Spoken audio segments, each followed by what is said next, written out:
గది కట్టగలుగుతారు. 6 లక్షలు ఉంటే ఒక సింగిల్ బెడ్రూమ్ హౌస్ కట్టుకోగలుగుతారు. ఈ సింగిల్ బెడ్రూమ్ హౌస్లే కదా ఏదైనా సరే, 1 సెంట్ అయినా 2 సెంట్లు అయినా సరే, సెంట్ ఉన్నారు కదా అక్కడ అయ్యి. కాబట్టి అది నెక్స్ట్ వచ్చే వాళ్ళకని కాకుండా ఇప్పుడు వాళ్ళందరికి ఇవ్వగలిగితే ఆయన పేరు చెప్పుకుంటారు. అంటే 3 సెంట్లు ఇవ్వడం అనేది కూడా ఇదే ఒక రకంగా నిజంగా 3 సెంట్లు అంటే డబుల్ బెడ్రూమ్ అంటున్నారు కదా. అదే కొత్త వాళ్ళకి. కొత్తోడు ఎవడున్నాడు ఇప్పుడు? కార్యకర్తలు వస్తారు, అంత మించేం లేదు.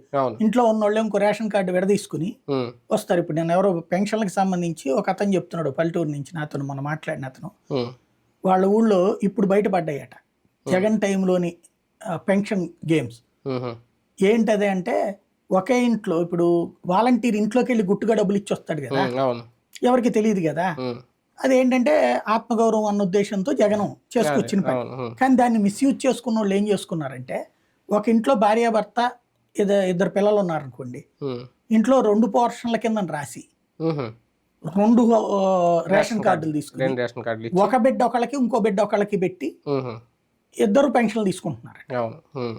ఒకళ్ళు ఒంటరి మహిళ పెన్షన్, ఒకళ్ళు ఈ పెన్షన్, లేదా ఇద్దరు ఎవరికి వాళ్లే ఉన్నట్టుగా పెన్షన్ ఇద్దరు తీసుకుంటున్నారు. ఇది జరిగినాయి అట.